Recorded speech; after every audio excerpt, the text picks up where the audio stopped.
千万不要去模仿这些上百万、上千万粉丝的这些 IP 网红，基本上你模仿一个会死一个。为什么？举个简单的例子，你现在你去看看王思聪在做什么事情，然后你去模仿他，你觉得能成功不能？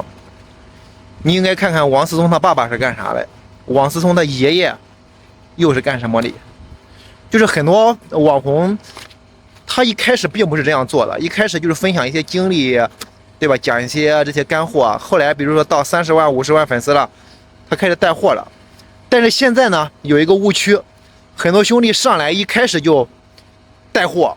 你看人家这些网红都在带货，那我现在也开始带货。那你会发现，人家从0到1并不是这样做的，只是说他现在到了这个粉丝的基数了，开始带货了。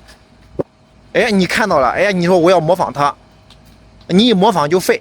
还有一些视频，他可能推广花了几十万、上百万，哎，你说我要拍这样的视频，你会发现一拍就没有流量。为什么？因为这个视频压根不是内容的视频，它是推广的视频。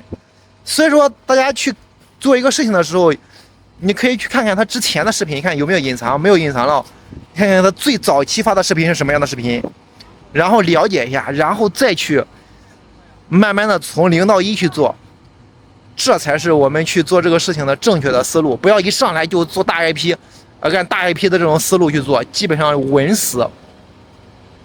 所以说这个是我们踩过了很大的坑吧，给大家去分享一下。OK， 那么像这样的视频，六哥也分享了上百个了。如果有用，帮忙给六哥1键3连，这对六哥非常有用，非常感谢。